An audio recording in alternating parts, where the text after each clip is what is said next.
pessoal, sejam bem-vindos de volta, né? Mais um. As palminhas. Bota aí Bota a edição. no áudio.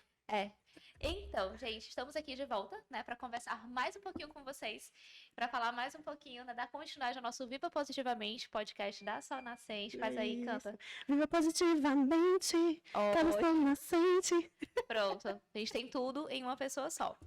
E aí, lembrando, meu nome é Nadiele, eu sou psicóloga e estou aqui neste novo formato, sendo apresentadora, comunicadora, influencer, pronto. digital.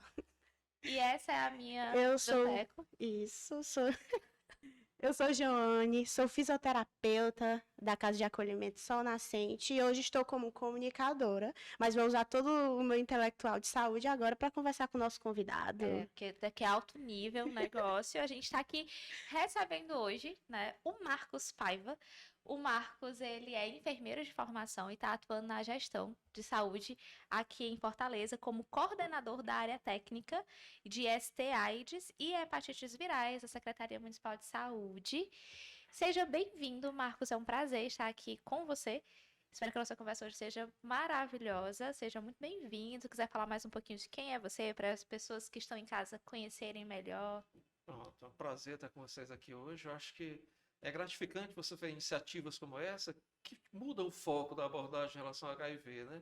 Então, como você falou, eu sou enfermeiro, eu trabalho na gestão, estou na coordenação da área técnica de ST-AIDS e hepatites virais e trabalho também no Hospital São José. Né? Eu tenho os dois pontos, eu tenho a assistência, né? E tenho a gestão na minha formação, na minha atuação profissional. E de repente você para um pouquinho, desacelera nesse desenho vermelho, você vem com muita coisa assim, falando evento para um lado, evento para outro, entrevista. Aí você para falar realmente de uma coisa diferente. Eu estava até falando, que eu achei muito interessante o que mudou em mim a partir da minha experiência com as pessoas que vivem com HIV/AIDS. Achei fantástica a abordagem que está sendo dada aqui. Isso. A gente veio para falar também dos afetos, né? Porque os afetos, eles nos movem. Então, não adianta só falar da parte tecnicista, assim, saúde pela saúde, né? Mas a gente ganha vida quando a gente fala dos afetos, o que nos movem em relação ao nosso fazer, né? Em relação à nossa prática.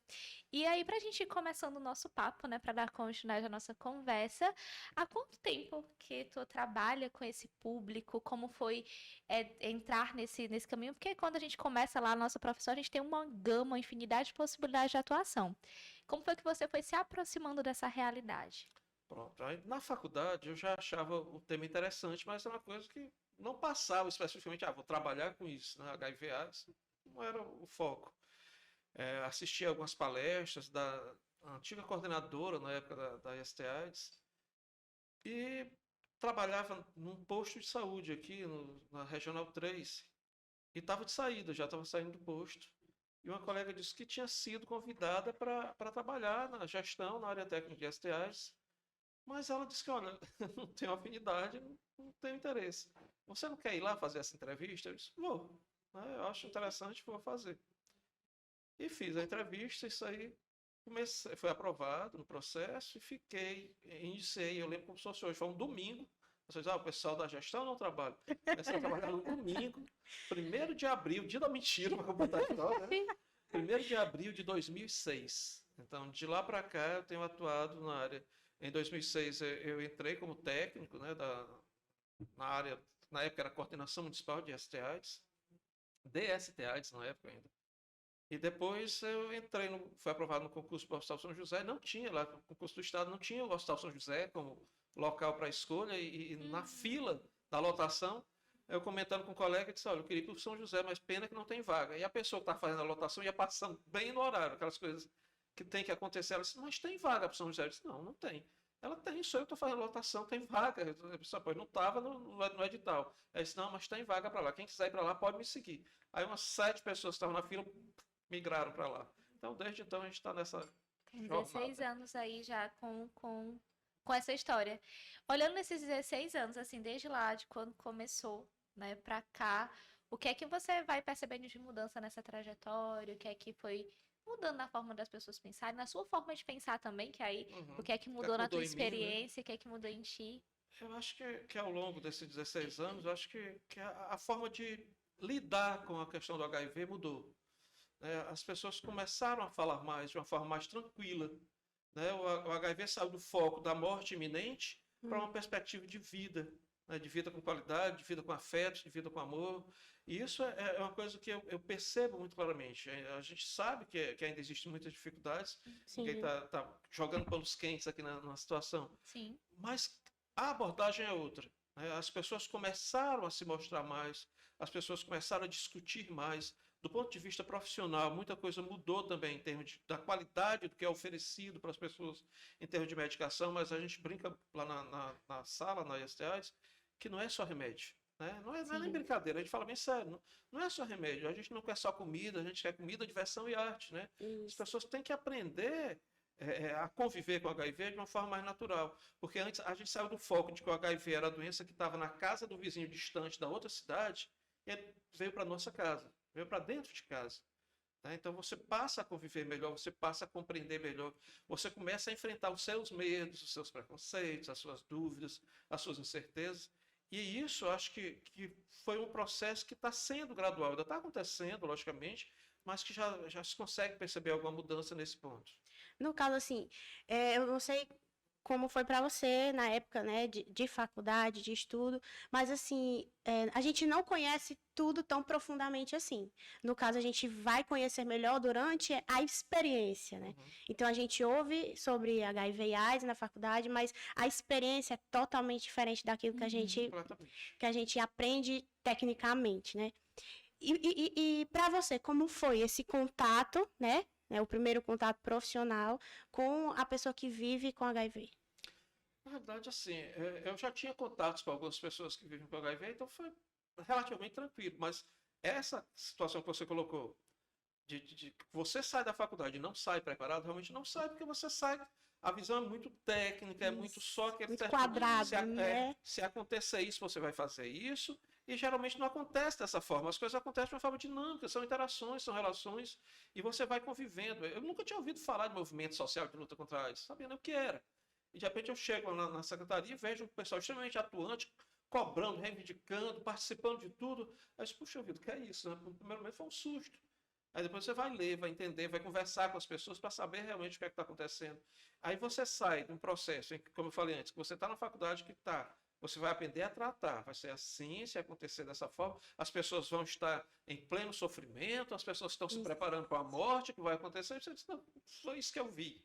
Né? Eu Uhum. vi muitas pessoas que partiram realmente, mas também vejo pessoas que estão lutando pela vida, que estão vivendo, que estão muito felizes. Não só sobrevivendo, mas Não só vivendo. vivendo, não é sobreviver. Que eu detesto uma coisa que a pessoa diz assim, fulano tem uma sobrevida. Que sobrevida?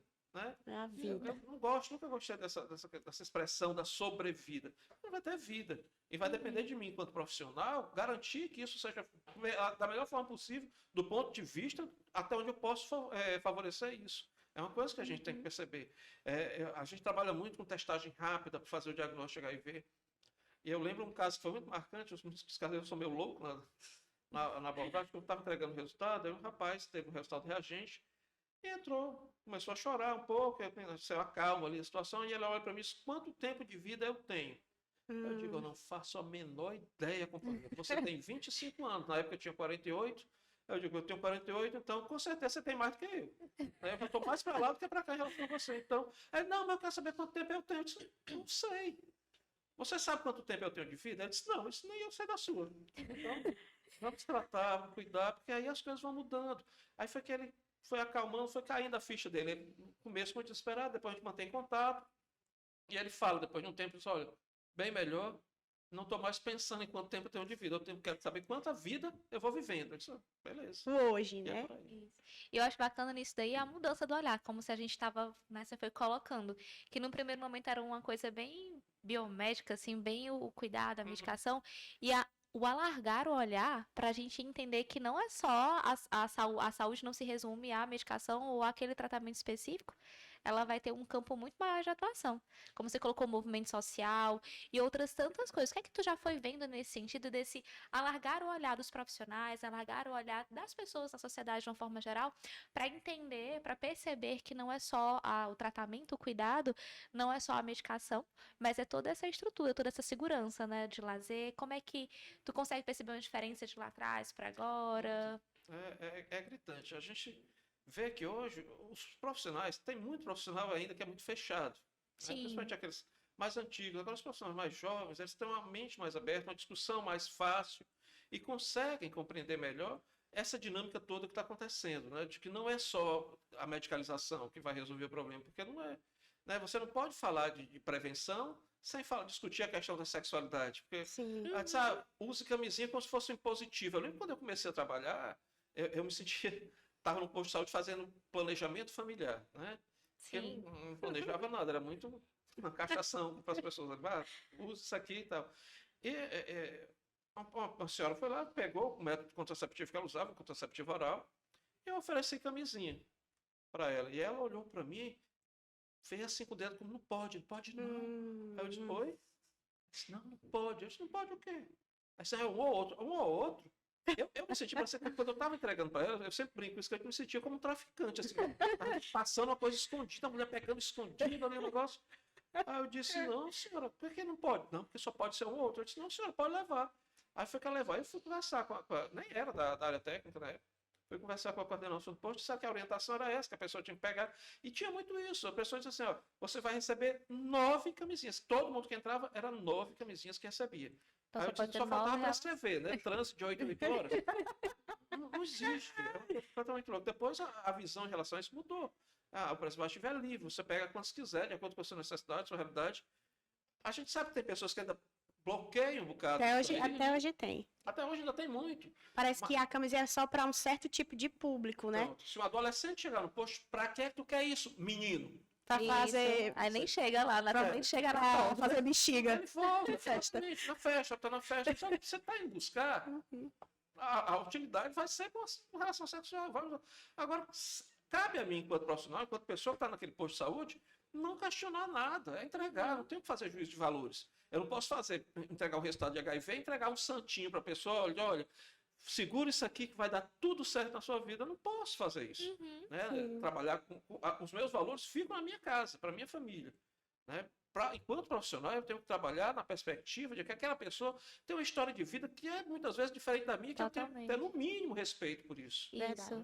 E é bacana se levar em consideração a história de vida do outro, porque a gente vai aproximando, naturalizando os discursos, né, as conversas, o como a gente vai abordar, o que a gente vai fazer, o que é que a gente vai levar em consideração nesses processos, nesses discursos. Eu acho isso muito bacana. Eu antes de estar na Sol Nascente, eu também trabalhava em posto de saúde. Então, eu já tive essas experiências de lidar com essas realidades e, às vezes, conversar sobre isso, dependendo do público como você ia conversar, realmente era, assim, esse temor absurdo. A gente tinha que tomar um cuidado como se a gente estivesse falando alguma coisa muito errada, né? Um negócio que a gente tinha que realmente esconder. A gente eu lembro também na faculdade, eu fui chamado, ainda estava na graduação, fui chamado para fazer uma palestra sobre ST, né? Um grupo de mulheres. E eu fui lá como sabe tudo, né? Tô na faculdade, eu sei disso aqui, então eu vou falar. A minha realidade vai se impor à realidade do outro. Aí eu falo para as mulheres, olha, minha senhora, a senhora tem que usar camisinha. Não, mas meu parceiro não quer que eu use. Se ele não quiser que a senhora use, a senhora não transa com ele, simples. Mas ele vai me dar uma surra. E aí, como é que resolve, né? Eu fiquei sem saber o que dizer. Porque todo o meu saber da universidade caiu no chão ali. Eu vi, poxa, não é por aí o caminho. Existe a parte social envolvida em tudo isso. Muito é um pai, grande. uma mãe, é o filho de alguém. Quando eu falo com alguém, eu digo, olha, o seu parceiro chegou com sífilis, tem que ver o seu parceiro. Mas será que foi o ou os? Parceiros, isso. Então, quem é o parceiro? Ela é casada, então é o marido dela. Mas e se não foi?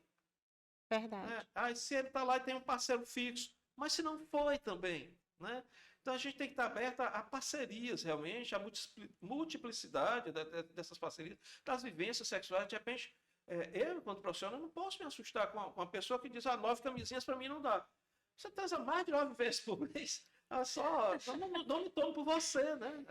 Minha vida sexual é ótima, maravilhosa, então não assumo, não. É diferente. Aí fala assim, que é isso, senhora? Uma profissional do sexo, um profissional do sexo que chegue ao posto de saúde que tinha essa limitação é terrível. Sim. Como é que ele vai fazer? Ele diz, eu trabalho com isso, eu preciso sim de mais do que 9.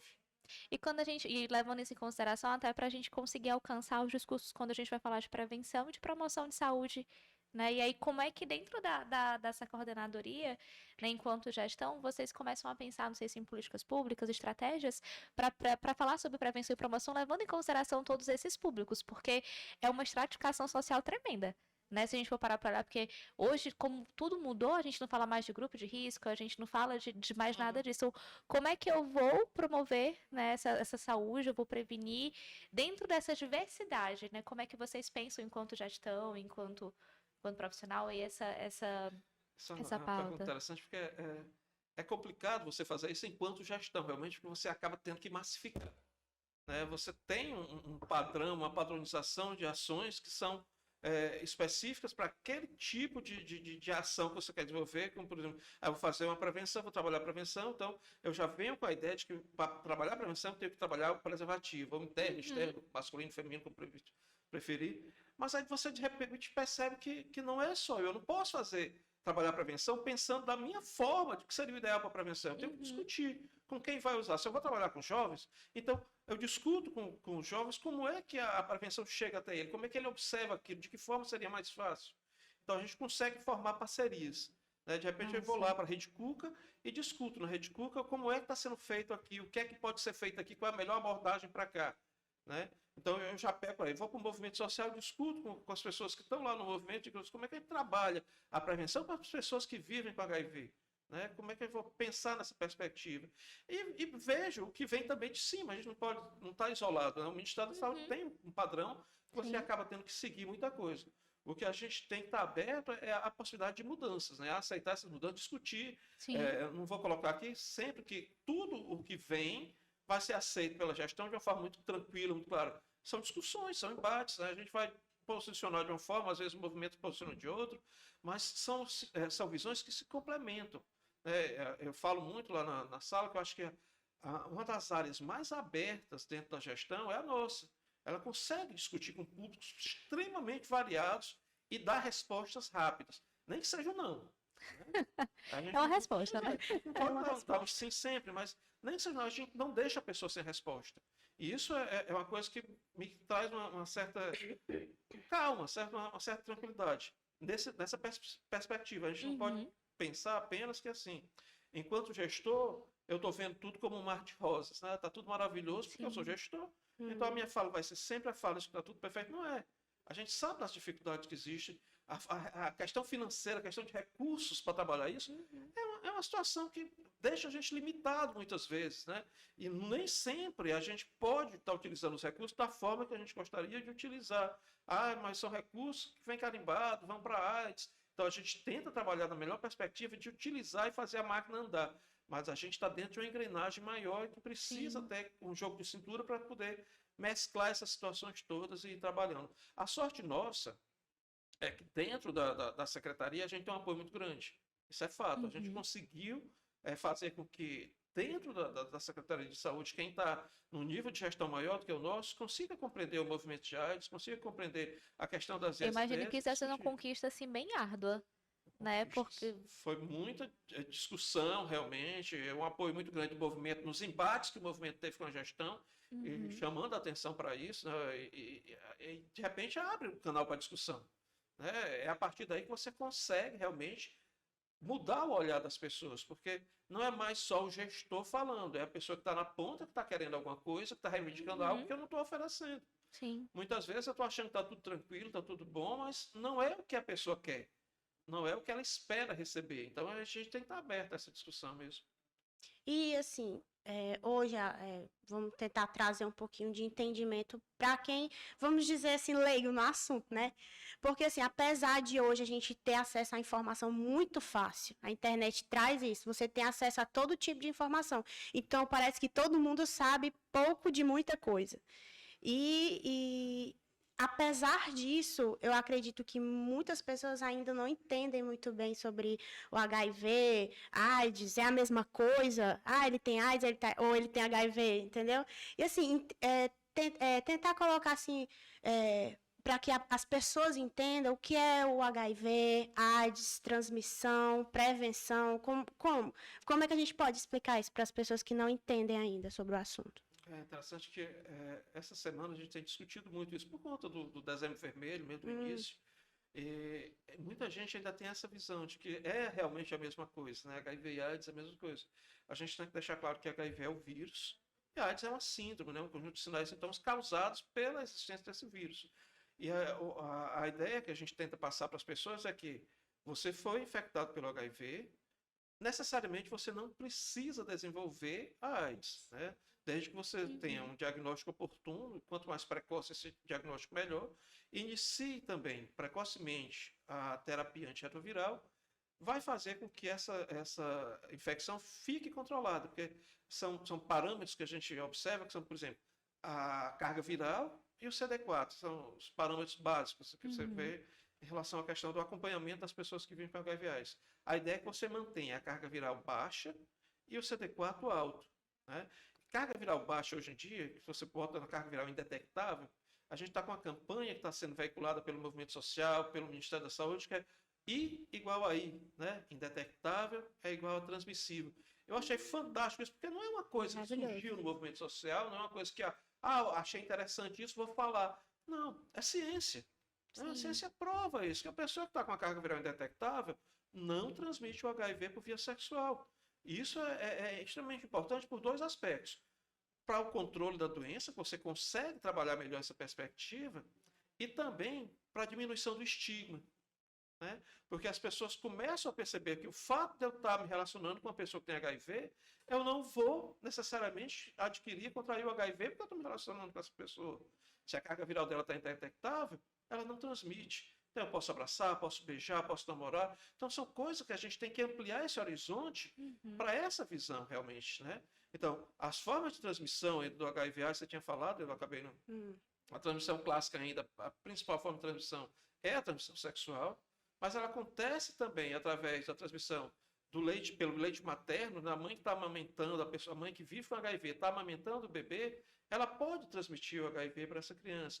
Através de materiais perfurcortantes, como o compartilhamento de seringas, né, agulhas, material de alicates, a tatuagem e tal. Mas isso aí tudo, hoje em dia, são percentuais mínimos.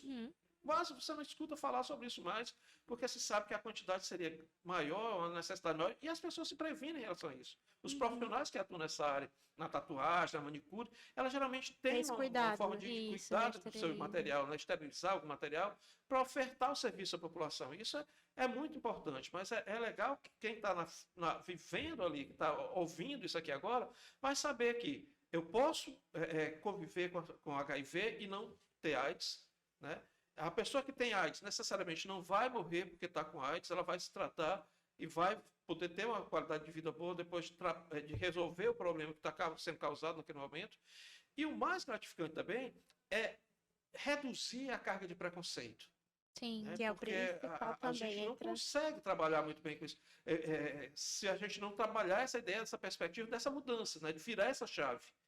Eu sou da época de que as pessoas não apertavam nas mãos de quem tinha HIV. Eu beijar. Há um estigma social muito grande ainda. Eu me recordo que quando pra mim é recente, né? 5 anos pra mim não é um tempo assim tão longo assim. Quando eu comecei a trabalhar na Sol Nascente, uma pessoa bem próxima, né? Um familiar virou assim, cuidado, não vai fazer isso, fazer aquilo. Eu virei, gente, mas não é bem assim. E olha que quando eu entrei... Com as agulhas para lhe furar. Né, mas era isso, porque eu li... Não, o pior... Não sei se vocês já E muriçoca? Muriçoca. A muriçoca já perguntaram mesmo, essa é a muriçoca. Se muriçoca passa. Mas não sei se vocês já escutaram. Quando eu era criança, eu não sou daqui, eu sou do interior, mas quando eu era criança o pessoal falava, olha lá pra São Ferreira, tem o homem da seringa. E aí ficava aquele terror, né? Aquele pavor. E eu lembro que quando eu entrei na Sol Nascente, eu ainda não tinha o conhecimento que hoje eu tenho sobre a causa. Eu sei que ainda tem muita coisa para aprender, porque é o mundo, né? Mas o fato de estar lá dentro fez com que eu buscasse aprender mais, saber mais. E eu imagino que contigo, não sei se foi a mesma coisa, né? Mas entrando, né? Eu acho que existe um Marcos que era antes de estar nessa história com HIV e o Marcos depois dessa história. Quem é o Marcos de antes, quem é o Marcos de agora? Né, mediante essa experiência, né, com essa luta. Eu entendo como uma luta, para além de um trabalho, é uma luta aí. O antes, eu acho que era aquela pessoa que se achava conhecedor de alguma coisa, que achava que sabia muito sobre um tema que estava passando a estudar ali, e o depois é aquela pessoa que descobriu que não sabia nada, sabe? Que sabia tinha uma visão tecnicista, que o impacto dessa visão tecnicista na vida cotidiana das pessoas acaba sendo mínimo, né? O Marcos de hoje é a pessoa que consegue olhar com mais tranquilidade, consegue olhar com mais clareza essa questão do que é viver com HIV/AIDS e consegue discutir melhor isso com outras pessoas, falar melhor, mais tranquilamente com outras pessoas sobre isso, para poder esclarecer, para talvez tirar dúvida. Quando sou convidado a alguma universidade, alguma coisa, para fazer alguma palestra, a gente vai com essa abordagem diferente. Olha, o que vocês estão vendo aqui nem sempre é o que vocês vê na realidade, na prática.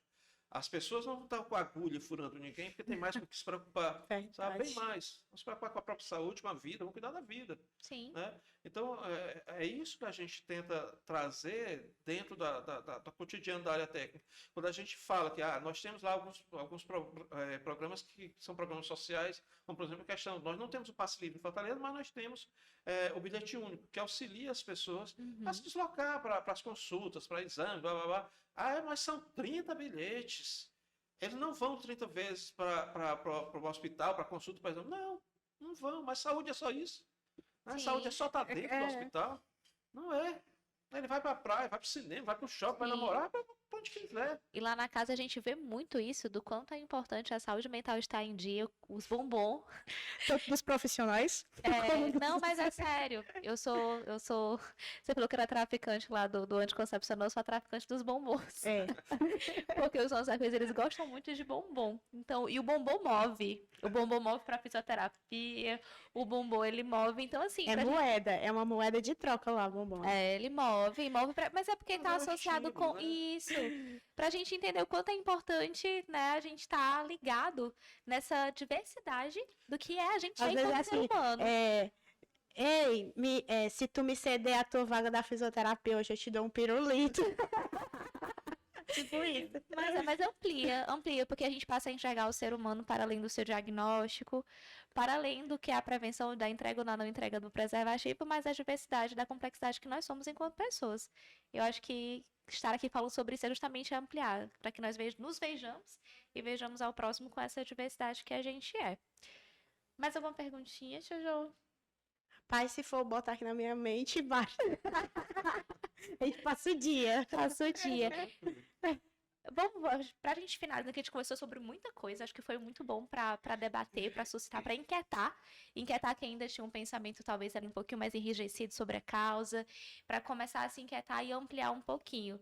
E aí eu vou terminar com a mesma pergunta, né, pra ti, pra saber o que é que você deixaria para as pessoas que estão nos vendo, nos ouvindo, né, para que inquietar aquela inquietação boa, para que eu possa buscar, para que eu possa ir atrás, para que eu possa me apropriar melhor, o que é que tu deixaria? Eu vou ampliar um pouquinho isso aí para falar de uma coisa que eu não falei, né? Quando eu falei sobre prevenção, eu falei muito ainda, eu disse que eu falei, a pessoa pensa muito no preservativo e tal, mas tem mais, né? Eu acabei não falando da questão da PrEP, da PEP. As pessoas podem buscar, são formas diferentes de se prevenir, né? A gente trabalha muito com a prevenção combinada hoje, e falar sobre profilaxia pré-exposição, dizer que a gente tem essa profilaxia disponível no município, né?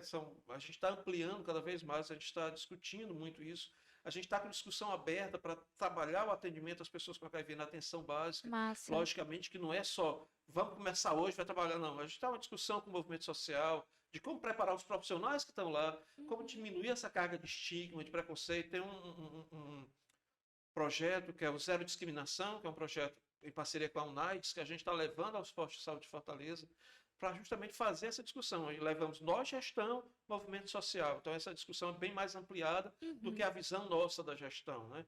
E isso é extremamente gratificante. Mas o que a gente falaria para quem está hoje com essa inquietação, e com vontade de fazer o teste, às vezes com receio, faça, tá? Faça o teste, mas faça para saber o que tem. Se der positivo, se der reagente, beleza, vamos cuidar, vamos tratar, vai viver sua vida com qualidade. Deu negativo? Então vamos fazer outra coisa, trabalhar a prevenção, ouvir outras orientações, discutir, porque se está havendo uma inquietação, se está havendo um receio, há um medo, né? Possivelmente a pessoa se expôs e está com receio porque não quer fazer, mas a ideia é tranquilizar, né? Tentar tranquilizar. Qualquer que seja o resultado, a fala é sempre de acolhimento, acolher as pessoas que estão lá. Não só os resultados reagentes, mas os resultados não reagentes também.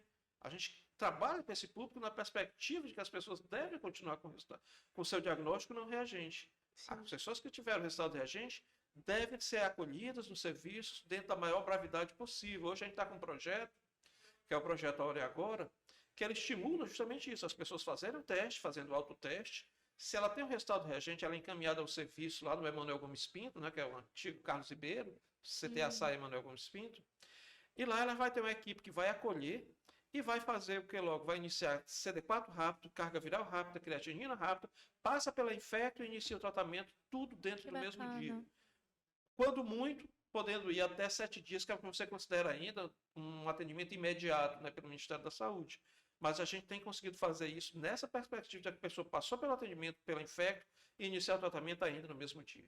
Que maravilhoso. massa, que muito bom. Muito obrigada, Marcos, né, pela tua presença aqui, por ampliar essa discussão, por trazer mais informação para o pessoal, por trazer essa inquietação também para que a gente veja as coisas de um modo diferente.